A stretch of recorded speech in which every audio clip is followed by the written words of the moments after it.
جبورا غاندنه ورايا گشتي پشتی الوشینا رژیم بعث و هاتنا احمد الشرع بو سروکاتیا سوریه ما بگهدانه که مزن شوپاندنا ریوچونا بویران و چاوداریا پرفورمانسا دستلاتا نوکر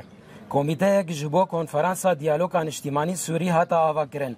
بی کو اف کمیته با آوای کی درست نونریا جهرنگیا راستین آگل سوریه بکه لو ما ده انجام ده کنفرانس که کنه لگوری هیویان هاتا لدرخستن هر وها کمیته یک جبو آمده کرنا رشنویسا داخویانی دستوری یا کو دیر و بریا دولت سوریه دو قوناغا و گوهز ده ریخستن بکه هاتا آوا کرن لیدیسا جی راستیا جواکا سوریه ifade نکر و پرانیا پیک هاتیان دورخستیمان ده آدار ده ریکفتنک دنافبرا سروک قوناغا و گوهز الشرع و فرماندار گشتی قصد مظلوم عبد ده هاتا امضا کرن اف ریکفتن بو هیویک جبو گل سوریه وکا پینگا و یکمین ده پروسسا سر راست کرنه ده هاتن رخاندن به تایبتی پشتی بویرن بخوین این کول پرا و سوریه پیک هاتن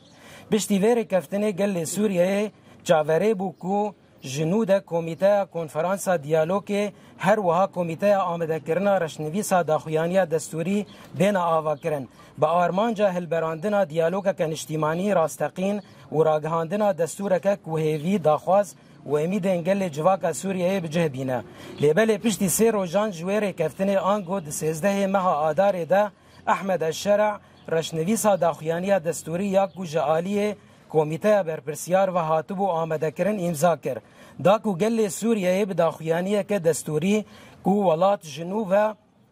برنگ یک نتو یک اول یک زمان و ناوندی کرنا دستهلات روبرو بهلا هر وصاب کار آنینا مکانیزمای که نو جبو بجه کرنا نونرین گل ده دسته قانون ساز ده بی دیار کرنا مکانیزماین دادوریا و گوهز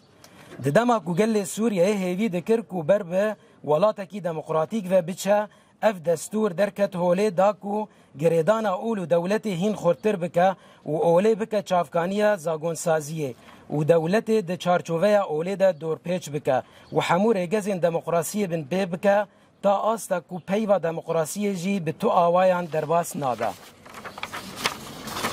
پیشگوتنا دستور بنگهین شورش سوریه در خسته نافبرا دو آلیان گل سوریه و رژیم بعث اسد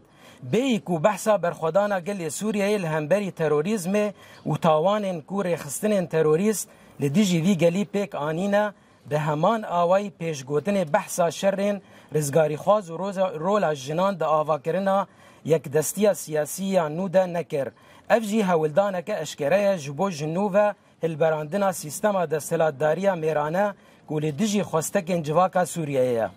ام وکا مجلسا زانینگهن باکور و روجلاتی سوریه به وی داخویانی تبلیبون خویا جبو حمو چالاکی و دستین و دانزانا دستورا بنگهین رد دکن رادگهینن و ام بانگ لسروک قوناغا و گوهز احمد الشرع دکن کو وی دستور نتهنه و بگوهرینه لی بجارکی بطال بکه جبر کو برجواندیا گل و جواکی مجارکه لسر دستوری ریا هر وساد وی کمیته که تایبت آکو حمو پیکاتین سوریه دناو خود هلگره ورا آوا کرن جبو دانینا دستور که بنگهین سوریه دموکراتیک و هردمیک و رولا جن جوانان و پاراستنا جینگه دناو سوریه نودا بین زمان درست بکه دداویه ده ام بتوندی کمکوژیا در حق گل علوی دجی شرمزال دکن به ویا کو وکهوی عدالت و آشتی د سوریه یانو ده سرور به مجلس زانینگهن باکور روجلات سوریه حفظه آدار 2025 للإعلام والرأي العام مع انهيار نظام البعث وتولي أحمد الشرع سدة الرئاسة تابعنا بترقب مسار الأحداث وأداء السلطة الجديدة غير أن البدايات لم تكن مبشرة إذ تم تشكيل لجنة لمؤتمر الحوار الوطني السوري دون أن تعكس التنوع الحقيقي للمجتمع السوري فأسفرت عن مؤتمر لا يمكن تسميته بحوار وطني حقيقي تلا ذلك تشكيل لجنة لإعداد مشروع الإعلان الدستوري للمرحلة الانتقالية إلا أن تركيبتها عكست ذات الأقصاء فلم تمثل تعددية المجتمع السوري وفي 10 من آذار الجاري تم توقيع اتفاقية بين رئيس المرحلة الانتقالية أحمد الشرع وقائد قوات سوريا الديمقراطية مظلوم عبده ما بعث أملا في نفوس السوريين واعتبر خطوة أولى على طريق تصحيح المسار لا سيما بعد المجازر الدامية في الساحل السوري. وكان من المنتظر أن تلي هذه الاتفاقية إعادة تشكيل كل من لجنة مؤتمر الحوار الوطني ولجنة إعداد مشروع الإعلان الدستوري بهدف إنتاج حوار وطني حقيقي وإعلان دستوري يلبي تطلعات السوريين. إلا أنه وبعد 3 أيام فقط من توقيع الاتفاقية، أي في 13 من آذار، فاجأ أحمد الشرع الجميع بتوقيعه على مشروع الإعلان الدستوري الذي أعدته اللجنة المكلفة ليصدم السوريين بنص يعيد إنتاج الدولة وفق نهج القومية الواحدة والدين الواحد واللغة الواحدة، مكرسا مركزية السلطة وحصرها في يد واحدة، فضلا عن اعتماد آلية تعيين ممثلي الشعب في الهيئة التشريعية وإغفال أي ذكر لآليات العدالة الانتقالية.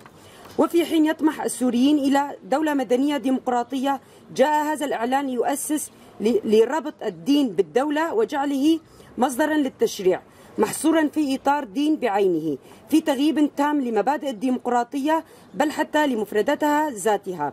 كما أن مقدمته اختزلت الثورة السورية في صراع بين الطرفين فقط، هما الشعب السوري ونظام الأسد البعثي، متجاهلة الإشارة إلى مقاومة السوريين للإرهاب والجرائم التي ارتكبتها التنظيمات الإرهابية بحقهم، فضلا عن تهميش معارك التحرير ودور المرأة في الحياة السياسية والعسكرية، في محاولة مكشوفة لإعادة إنتاج نظام ذكوري أحادي لا يعبر عن تطلعات الشعب السوري. إننا في مجلس جامعات شمال وشرق سوريا، وإذ نعلن انضمامنا إلى جميع القوى والفعاليات الرافضة لهذا الإعلان الدستوري، فإننا نطالب رئيس المرحلة الانتقالية أحمد الشرع بإلغائه كليا لا تعديله، إذ أن مصلحة الوطن والمجتمع تظل مسألة فوق دستورية. كما ندعو إلى تشكيل لجنة متخصصة تمثل جميع أطياف المجتمع السوري، تتولى صياغة إعلان دستوري ديمقراطي يمهد لدستور دائم يعكس تطلعات السوريين في الحرية والعدالة والمساواة. مجلس جامعات شمال شرق سوريا، 17/3/2025.